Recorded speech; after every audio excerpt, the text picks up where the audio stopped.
are here on the Wirral at Wallasey Village Dental Practice, about to meet Dr. Jo Banks. So come on along as we get to find out what she's doing in this practice. Hi there. Hi. Thank you for having us today. Oh, it's a pleasure. Thank you for coming to see us. So it'll be great just to have a tour of the practice, just see where you work. Sure. Yeah, just tell us a little about Wallasey Village. So that's the area that we're in. Yes, Wallasey, this is a little village around here. Yeah. We never changed the name. It's always been called Wallasey Village Dental Practice. It's been here for, 50 years plus. So we bought it 5 years ago, myself and my brother. Yeah. And so we've sort of modernised it over the last 5 years and made it what it is today. Still an ongoing journey, really. Yeah. But we're getting there. I'm liking the wall feature here. Whose idea was this? Yeah, so that was mine. A lot of the decor, we've just kind of done ourselves. When you first get a practice, money's always a little bit limited, so you come up with ideas, yourself, and you look on Instagram and Pinterest, and and you just try and make it sort of how you'd like it look a little bit warmer, a little bit more visual. Yeah. And so we did most of this, nearly all of this ourselves. Gosh. And did this take you days, weeks? What was the process like? No, it doesn't take long to do. You can buy anything now, can't you, off Amazon? It's quite easy, and it just comes the next day. But it's just getting ideas and things that are within your budget. Yeah. And then things that look quite nice, just to make the practice look a bit more welcoming rather than some sort of bare walls. Yeah. So what was the practice like before you took over? In terms of, was it fully NHS, was it private, and then how has it transformed to what it is today? So when we bought the practice, it was mainly NHS, and it had some private. So it had some private, like Denplan, and also patient fee per item, like that. But over the last 5 years, we've sort of grown that private side of the practice a little bit more, and that's obviously enabled us to renovate it and sort of improve on what the surgeries were like before, and sort of update them and modernise them. And we've just slowly worked our way around and modernised like all of the surgeries, because before it was you wouldn't believe it, but it was like paper records. So we had like those brown NHS sheets and folders where we used to put all of the patients' records in the brown folders, and you'd handwrite all the notes. So there was no computers or anything like that, and there was a wall here, and it was full of like files, patients' files, and you had to look, like in a library and find them. So that's how it started. So we've done a lot over the 5 years. Sometimes I forget, how far we've actually come, but when you think back, that was how it was, and it had a really old-fashioned desk and old-fashioned chairs, and obviously the surgeries were in need of modernisation as well. What was it like for the patients that were coming here before you had taken over, and then them seeing all of this transformation? What were some of the comments that you were getting from patients? It was all been really positive, of course, because they can enjoy it as well. It's all part of the experience. So they come in and they're like, "Oh my goodness, this practice looks nothing like it used to. I love what you've done to the practice." That's always very nice. It makes it all worthwhile. But at the end of the day, it's also making it comfortable for the people that work here as well. I like to work in nice, comfortable surroundings and have a nice environment to work in. So if you've got modern, up-to-date equipment, things that aren't really, worn and things like that, it makes your working day a bit more pleasant as well. Definitely, 100%. And that's and that's why we've done it, really. Yeah. Right. So maybe it might be good to see where you work, and if you could show us your surgery. Yeah, I'll show you my surgery first. So we've got 3 surgeries. Yes. We started off as 2 actually. Now that you know, you're making me think back to when we started. We started off with 2 surgeries and we've actually got 3 now. Yes. So let's come through here. Okay. So this is all new, and you know, it's nice and bright, which is what I wanted, and quite neutral and just quite a nice surgery to work in. Yeah. So I can see all the little touches that you've put to the room. Yeah. Is it something that you've always, you know, thought of in your mind before you took over the practice, that this is what you would want things to look like? How did that develop? So I think being the practice owner, you have a lot more freedom to obviously do what you want to with the practice. Yeah.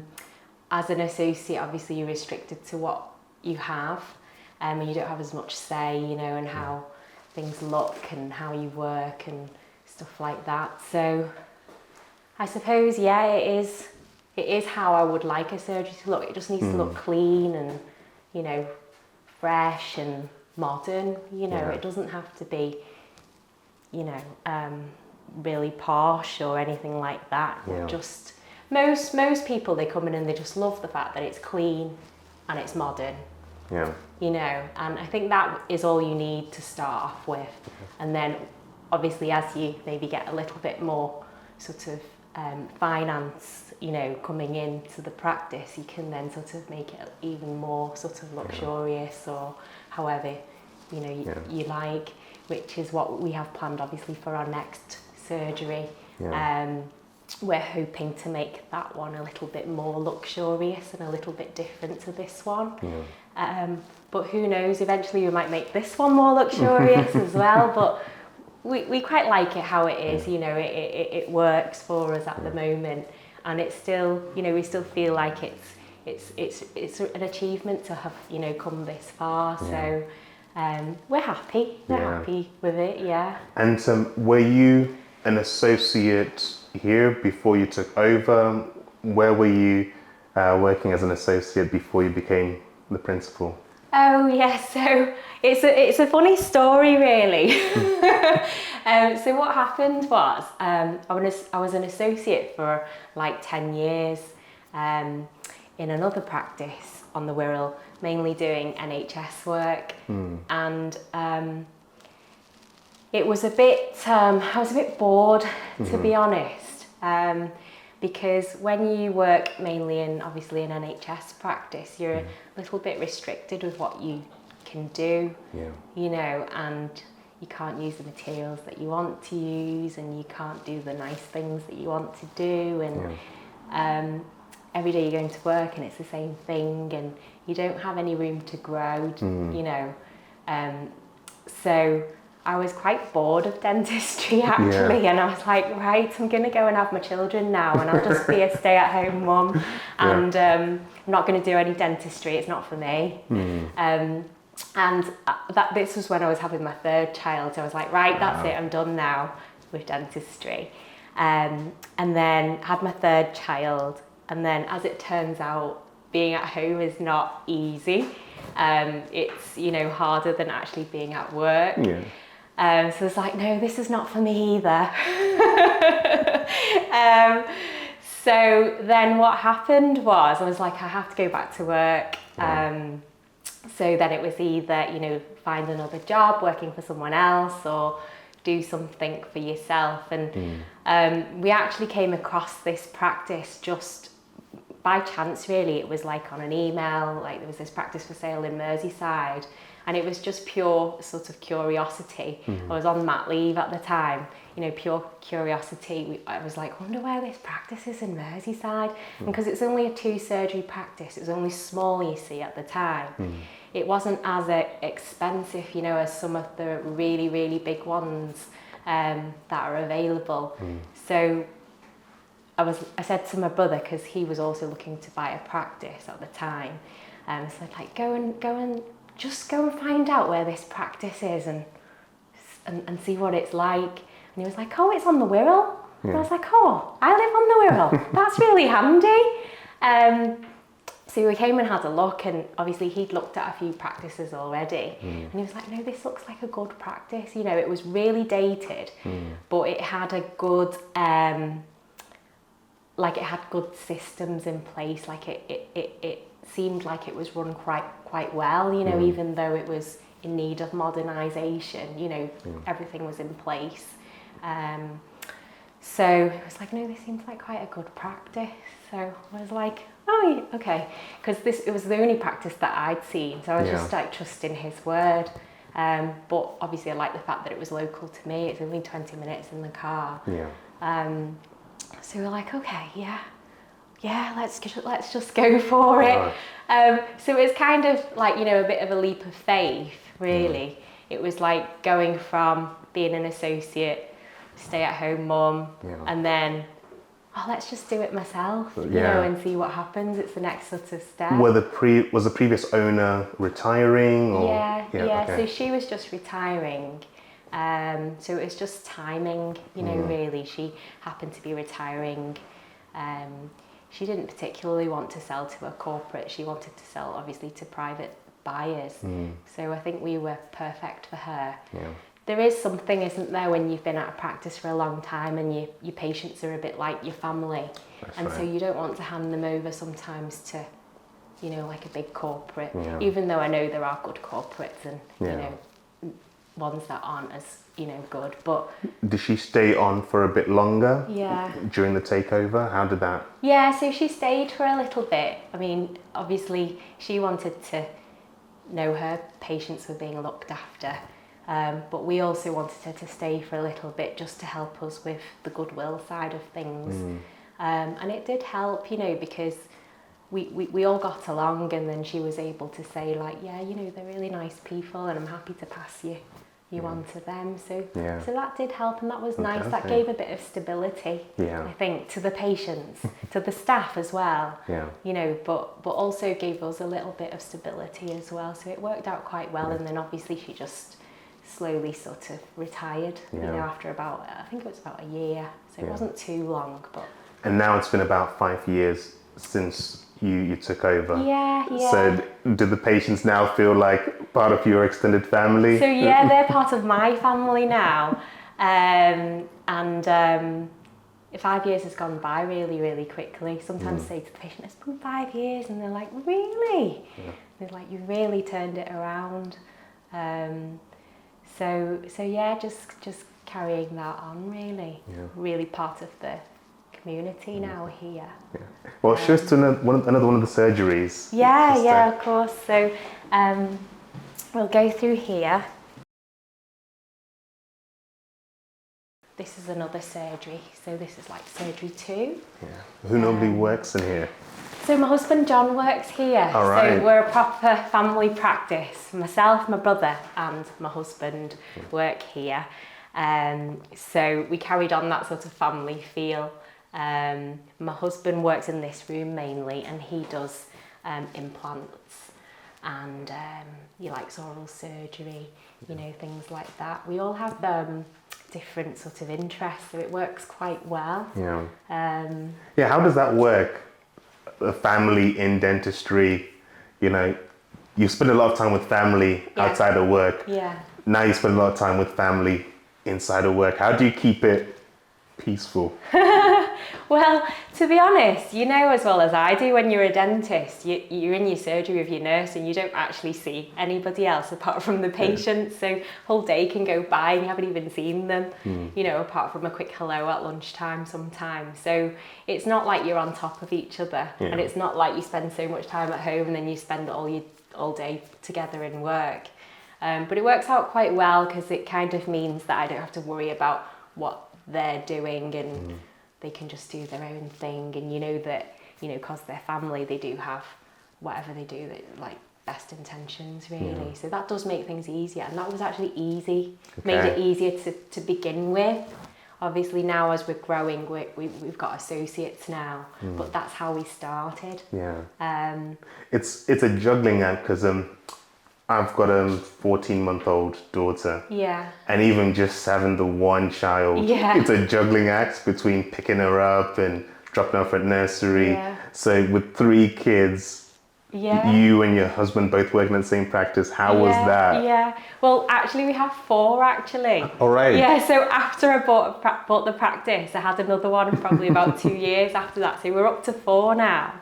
But yeah, it's hard, you know, juggling the family life and the work-life balance. And I don't have an answer for, you know, how to get that balance right. It's always a struggle, you know, daily.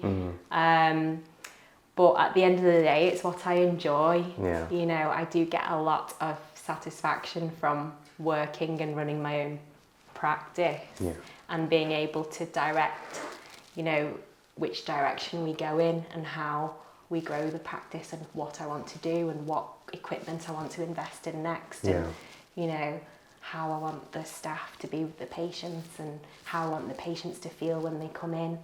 And it's all of those things that makes it more rewarding. You know, it's not easy, but it's definitely more rewarding than if, you know, you're an associate.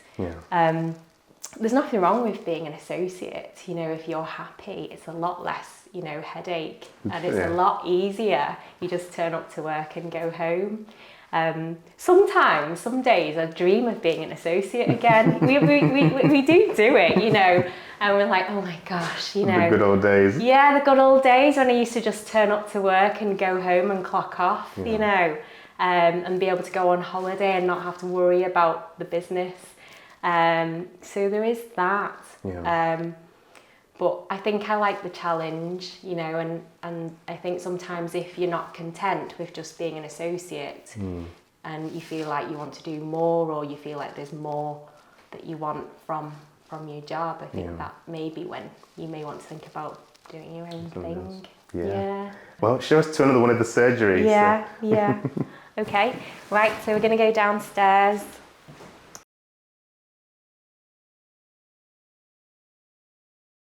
So this is the 3rd surgery, and this is my brother's room. So he mainly works in this surgery downstairs.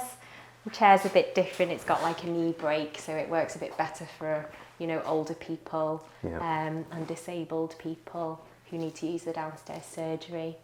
So that's always very handy as well. So you said that your husband is into oral surgery, implants. What would you say your brother is mostly into? So he likes dentures. Really? Yeah, so he likes his old patients. He's really good for them. Some people are just very good, aren't they, with people like that. So he really enjoys that aspect of dentistry.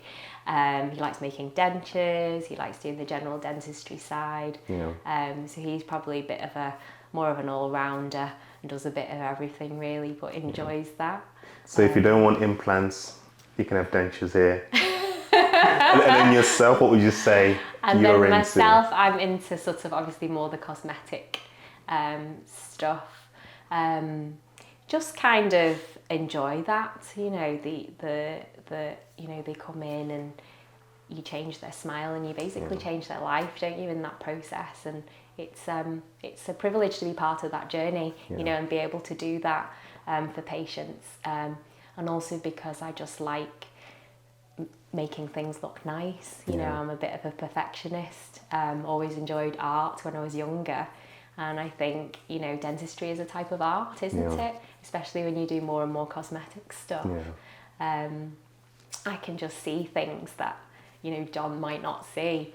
And he's like, it's all that makeup that you do all the time. That's why you're so good at stuff like that. But it is quite precise, you know, and you can and detailed, and you can see why people who like art and people who like doing makeup and things like that, it's the same kind of, you know. What was enjoyment. your journey developing within cosmetic dentistry? Were there certain courses that you went on, or how did you develop your skills in cosmetic dentistry? Yeah, so courses, like Invisalign, also having good friends who, you know, other dentists who might be able to help mentor you a little bit along the way and, you know, encourage you and support you, because a lot of it is you go on a course and then you just, you know, go and do it, isn't it? And sometimes you just need that little bit of support, that little bit of reassurance, you know, is this the correct way of doing it? and then them saying, yes, that's fine, or, you know, I would do it this way a little bit, and learning from that and sort of growing, you know, in that. I think that's quite important. But at the end of the day, it's what you enjoy, you know, and if you get a lot of satisfaction from it, there will be certain areas of dentistry which you will enjoy more than others, you know, and those are the areas that you may want to further yourself in.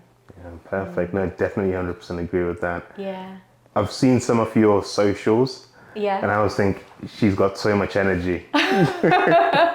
after a hard day at work, and you know, she's doing all of this on the socials. So how did that develop? Is that something you've always done with Instagram? And no. So, you know, part of being a practice owner is definitely coming out of your comfort zone. You know. So you said that's outside your comfort zone. Yeah, so if you'd asked me 2 years ago, I think it's about 2 years, you know, whether I would be on Instagram, whether I would be doing TikToks, it would have been a big fat no. I'd be like, no, absolutely not. I'm not doing that. But sometimes, you know, you have to come out of your comfort zone to sort of really grow and, you know, grow your practice as well. And part of that, you know, a big part of that nowadays with dentistry is social media. You can't avoid it, you know, so no matter how sort of introverted you are, it's the ones that put themselves out there that will do well, you know. Because at the end of the day, everyone's got insecurities, and you've just got to forget about that, and nobody even notices. You know, sometimes you do your video and you're like, oh, I look terrible, or I look really tired, or let's do that take again. Like, we used to be like that. Like, I used to be like that. Certainly used to do about 10 takes before I could release it on Instagram. But now it's like, we do it once and then we're like, that'll do. And we just post it. And in some ways, that's better because it's more real, isn't it? It's more real, and people get to see more of you and the real person that you are, you know, even with the bits that sometimes may not go to plan, or, you know, the angle's wrong, or, you know, whatever. Nobody cares about that. You just got to do it sometimes. I think I used to overthink it at times as well. Back when I first started making videos. And then when you start putting the videos out there, actually the response you get from patients and it's very different to what you think in your head. You know, people might perceive when they see your videos. I actually didn't start my own Instagram. My wife made it, so I was forced into Instagram. Oh, really? I was never going to have an Instagram account. I saw your video with your 2 daughters. And I was thinking, how did you convince them to do a reel? Was it a reel or a TikTok? Yeah, like a TikTok. The thing is with the children nowadays, they're more into that than you are. You know, they know more about social media and TikToks and things than we do. So the daughters in the middle, they're obviously a little bit younger still, so they still think I'm quite cool. But I'm sure they'll grow out of that eventually, and it'll turn into embarrassment rather than, you know, trendy cool mum doing a TikTok. So they see what I do at work, the TikToks that I do at work, and then they quite often say, you know, can I do a TikTok with you? And I'm always saying no. But sometimes they just wear me down, and then I'm just like, oh, okay then, just put some sunglasses on. You know. But I think, because when I was watching it, I was thinking, I've got a daughter as well. It's relatable. I'd want to be doing that sort of thing with my daughter as well.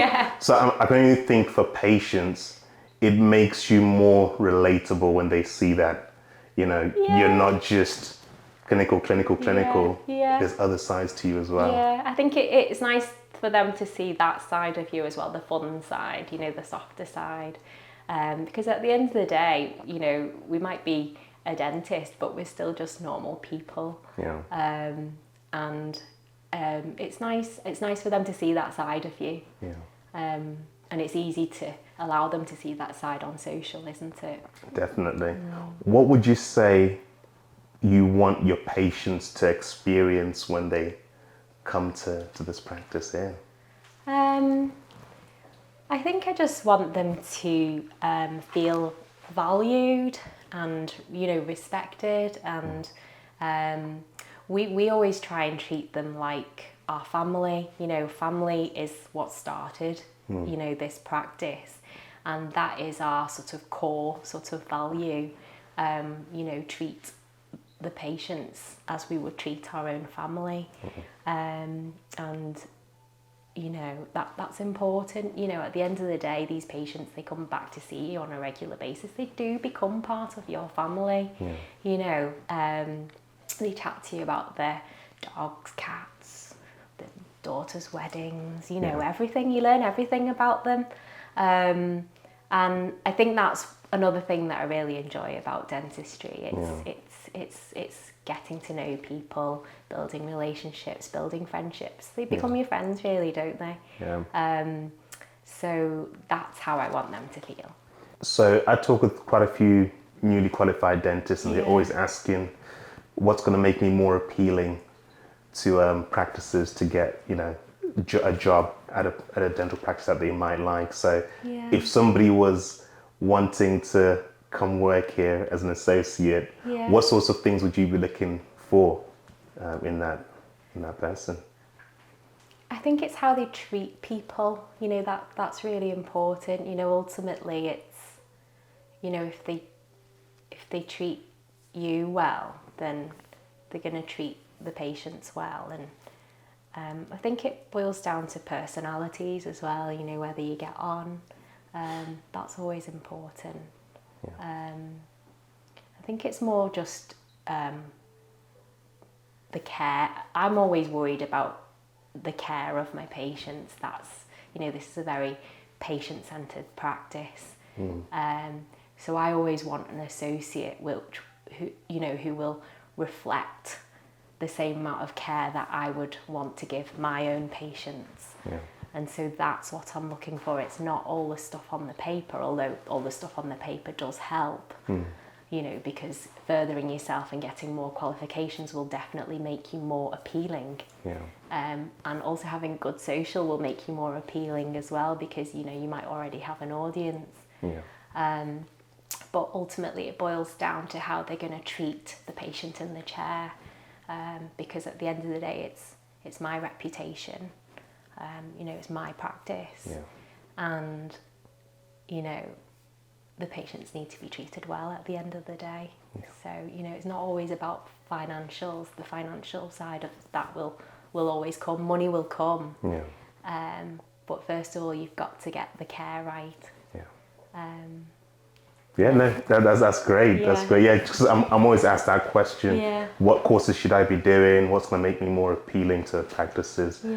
So no, that's great to hear. But thank you for having us today. No, you're very welcome. It's a pleasure to have you.